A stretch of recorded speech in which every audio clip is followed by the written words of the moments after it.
Brandon Sanderson is your god is the name of an article that just dropped yesterday, and it is something, I'll tell you. If you're not aware of who Brandon Sanderson is, all you really need to know for the purposes of this video is that he's a fantasy author. And all you need to know of Jason Keehy, however you pronounce it, the journalist behind this article, is that he's a complete weirdo. His own Twitter bio reads, "Poetic terrorist at Wired, progressively regressive, disagree to agree." Whoa, Jason, calm down. I nearly cut myself just by touching you. Now, before we get into this video, please remember to subscribe to the channel if you like it, as it really does help us out. Now, let's break this article down. Brandon Sanderson is your god. He's the biggest fantasy writer in the world. He's also very Mormon. These things are profoundly related. Spoilers for this article. No, they are not, but he will bring it up anyway. The article begins with Jason discussing Brandon's insane success and how he finds it weird that he's never shown up in any depth by any major publication. First, he tackles the most obvious reason someone would give for this. Is it because he mostly writes fantasy, a sub-literary genre? His argument against that is that so does J.K. Rowling, George R. R. Martin, and Margaret Atwood. But that's a really flawed comparison for a couple reasons. I don't know much about Margaret Atwood, so I won't speak on her, but J.K. Rowling doesn't just write fantasy, she writes urban fantasy. Sure, Hogwarts is fantastical, but they were also in London and Scotland and America, and that makes it really easy for the normal everyday audience to get attached to. It can't really be used in comparison to something that is just straight up epic fantasy, and even then, Harry Potter is the exception, not the rule. Now, George does write epic fantasy, but his fame really skyrocketed after the success of the Game of Thrones show, a show that deliberately went out of its way to strip away as many fantasy elements as possible. It was called anti-fantasy for a reason. It wasn't for a niche group of nerds, but for mothers and football players and just regular everyday people. Obviously, it became more fantastical as the show went on,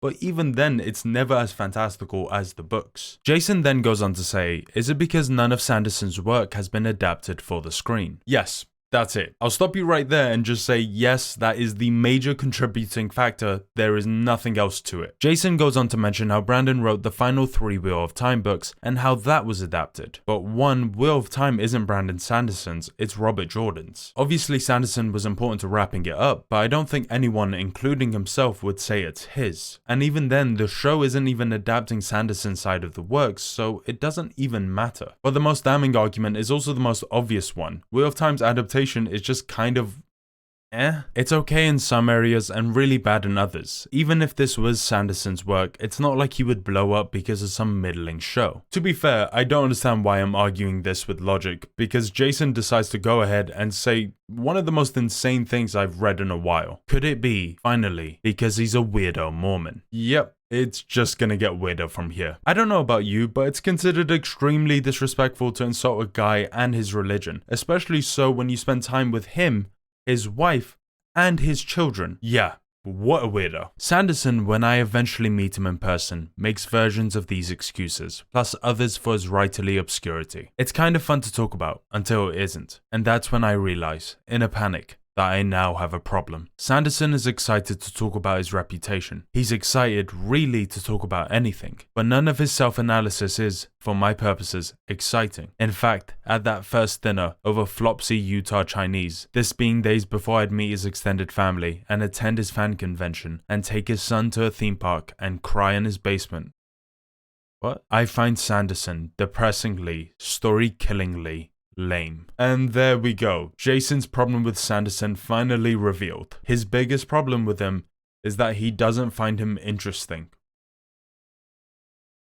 Okay? This article genuinely reads like someone accidentally published their journal. He sits across from me in an empty blazer, kind of lordly and sure of his insights, in a graphic t-shirt and ill-fitting blazer, which he says he wears because it makes him look professional. It doesn't. What a weird little petty guy. Like, what does his outfit have to do with anything? Is George's success dependent on his little hat? Is there a Ratatouille situation going on there? Or is Brandon Sanderson just not hot enough for Wired? I can't believe I have to say this, but you do know Regina George was wrong in Mean Girls, right? Like, she was the antagonist of the entire film. Like, someone's value isn't dependent on how they look or how quotable they are. By the way, that's not me speaking. Jason literally says that. Sanderson talks a lot, but almost none of it is usable. Quotable. If you think like this, please seek help. After complaining about the weather, the journey, and the food, Jason goes on to say the most Dwight Schrute thing I've ever heard anyone unironically say. So recklessly, I say what's on my mind. I have to. His wife is there, his biggest fan,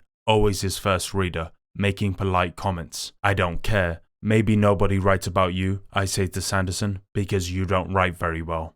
The world unfreezes.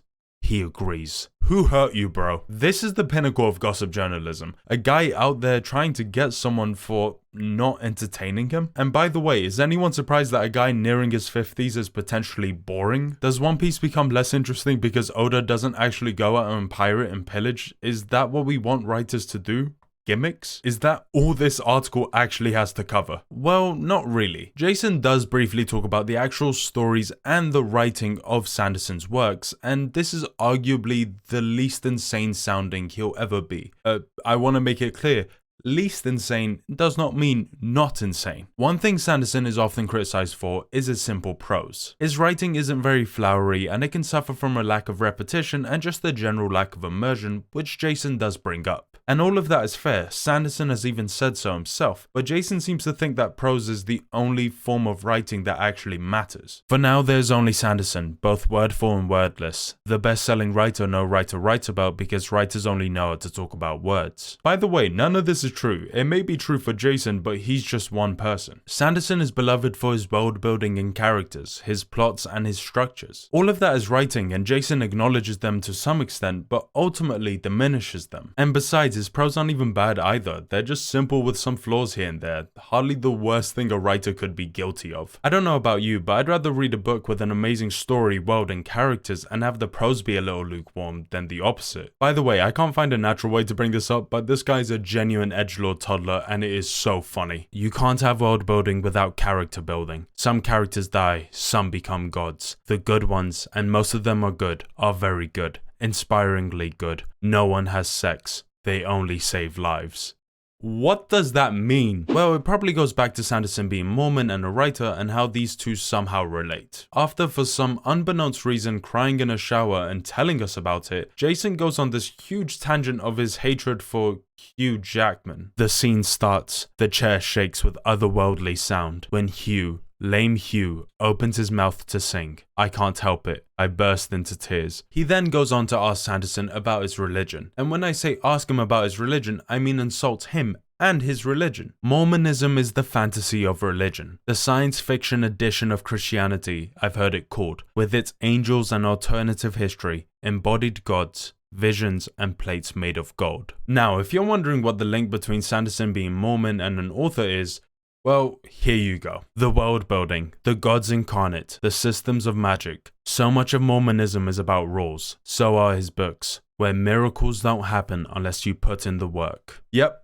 That's it. The link is that they both have rules. I didn't know that Togashi, Oda, Arakawa, Araki, and a million other mangakas are all Mormon. By the way, I bring that up because Jason then proceeds to ask Sanderson this. Will they ever make a big movie version of one of your books, even though your systems of magic seem unfilmably complex? Like, my guy, anime and manga exist and they've been doing hard magic systems for decades. It's really not that hard. Final thing before I wrap this video up is that Sanderson did respond, and I'm not gonna read it all, but he basically says what you might expect. Don't harass Jason for this, and that he's proud of his work and isn't bothered by this article. That's valid and I'm really happy he feels that way, but ultimately I do think he's being a bit too nice. This is so clearly a hit piece, even if it wasn't intended to be one from the start. And look, Jason doesn't deserve to be harassed, but he does deserve to be forgotten. I'm sorry, but I don't feel any sympathy for a guy who would act so maliciously. This isn't a regular 9-to-5 job. You don't just stumble into becoming a journalist. So when you do your job, I expect you to do it well. So that's the video. Thank you so much for watching, and if you liked it, please remember to subscribe as it really does help us out. What did you think of this article? This video is a bit different to what I usually make, which is anime manga related content, but let me know if you guys like it and I'll do more of it. Thanks guys. Bye.